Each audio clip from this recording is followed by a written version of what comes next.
Hi guys! Kumusta po kayo? Si Buwana ko is back! Ito po ang aking mga niluluto na nagiging kabisihan ko one of these days. Kaya hindi po ako nakapag-upload ng mga videos. Ito po yung aking mga benta, mga madam, mga mamshis, mga hinday, mga dudong. Ang aking Cebuanas Original Lechon Manok. Ayan. Mga food package orders po ito, mga madam, mga inday, mga mamshis, mga dudong, mga gwapa. Ayan. Yan po yung ating food package na lechon belly. Ang ating mga orders ng ating mga suki. Meron po akong share sa inyong story na kaunti lang. Akala ko bashers yung aking first time ko naka-receive ng message sa aking inbox na may message sa akin. At saka hindi po siya Pinoy. Akala ko Pinoy lang ang mahilig mag-bash, no? Pero eto ko kwento ko sa inyo. Nag-message po siya sa akin, isa po siyang Hapon.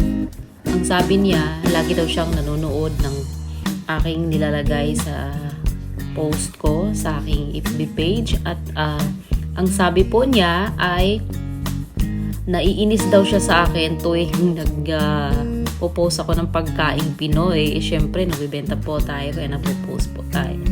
Bawat post ko, lagi po siyang nakanood.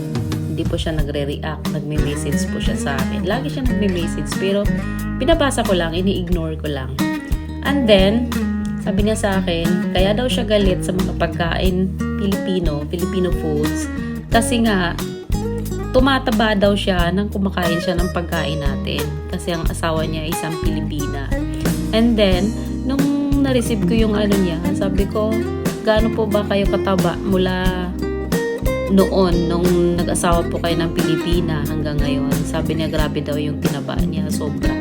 Tapos nag-send siya ng picture ng niya, na tumaba siya. Sobrang taba talaga niya, as in, sobrang taba. Tapos sabi ko, baka po, ang pagkain Pilipino po, baka po hindi po niyo pinakain ng maayos. Dapat ang pagkain kasi siniserve natin ng sabi ko sa kanya, siniserve ko ang pagkain ko, pinapakain ko sa aking asawa. Pag siya, lechon siya, siniserve ko siya ng may gulay. Hindi ko siya pinapakain ng sobra-sobra, kaunti lang. Kasi po, fatty po siya, baboy po kasi siya. Dapat, konti lang ang kinakain at saka may kang sabaw, sabi ko ganun sa kanya. Kaya, binibigyan ko siya ng mga setup ng aking mga food preparations about lechon belly, kung anong ipapartner mo dyan. Meron siyang cucumber, may gulay siya. Sinesend ko sa kanya hanggang sa naiintindihan niya naman po yung aking mga sinesend sa kanya. At saka sabi niya, kakaiba daw akong Pilipina, hindi daw kagaya sa mga Pilipina na kilala niya na pag nag-prepare daw ng food parties, nakikita niya paano daw kumain. Pero sa mga sineset ko daw ang pagkain na pinopost ko sa FB, nagugustuhan daw niya sa huli. Akala ko nga basher siya nung una. Pero yung sinisendan ko siya ng mga advice, ng mga foods, ganun ang pagkain. Kasi nga, kapag nasubrahan ka ng kain ng pagkain ng Filipino foods, syempre tataba ka talaga. Kasi more on oil po siya, lalo na pagkarne yung kinakain. Kapag ito naman ay kinakain ng hindi naman masyadong sobrang dami, ayun, okay lang naman. At wag naman araw-araw ng pagkain ng Pinoy ang kinakain, sabi ko nga sa kanya.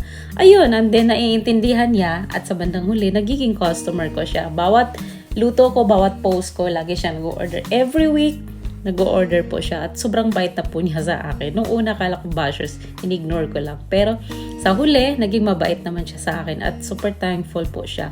Kaya shout out po sa iyo, Mr. Kinji. Ayan, thank you so much po sa iyong pagtangkilik sa aking pagkain at pakikinig ng aking mga advice. Ito po guys, ang aking siniserve na pinapakita ko dito is mga food package po ito. Karamihan, birthday parties, mga anniversary parties po yan. Ayun, yung mga ganyan na style. Meron tayong menudo, mga single sizes, medium sizes, party sizes, pack sizes. Meron po akong available dyan. At nagpapasalamat po ako sa mga tumatangkilik na aking mga customers dahil nagustuhan po nila ang aking mga pagkain. Marami po tayong pa-feedback sa kanila. Makikita nyo sa aking FB page. Yung iba hindi ko lang malagay. Sa sobrang busy po. Ayan po ay pork adobo, special adobo. Nilalagyan ko po ng itlog kapag malapit yung orders. Pero pag malayo naman, wala po siyang itlog kasi nga tumipigas pag naka-frozen. And then ito naman is sinigang food package din po siya. May nagpapaluto po ng sinigang. Malapit lang. Dinideliver ko ng 15 minutes. Mainit-init pa pagdating po sa kanila. Yan po ang food package. Party package po yan. Yan naman is my special homba. Napaka bestseller ko yan. Dami naghahanap niyan kasi with balat po siya. Dito sa Japan, mahirap po kasing hanapin ang with balat na baboy. At saka mahal po talaga siya. As in, super pricey po siya. Kaya, nabibili nila yan. Super lambot na. Sobrang sarap ng lasa. At may mga konting-konting sabaw-sabaw pa siya. Ayan. Meron po siyang mga banana blossoms, tausi. Yan po ang aking isa po sa best seller ko dito. Napakasarap at tuwang-tuwa yung ating customers na pag kumakain po niyan. Lahat, all around Japan po yan nakakarating. Delivery to Yamato. Sa Yamato ko po yan pinapadala. Yung pinipick up po sa bahay. Ayan. Sobrang sarap. Kumukulo-kulo ang inyong mga tiyan pag nakita nyo yan sa picture lang or sa video lang. Pero pag natikman nyo, sobra. Kaya yan lang po. Thank you so much for watching. Bye everyone. God bless.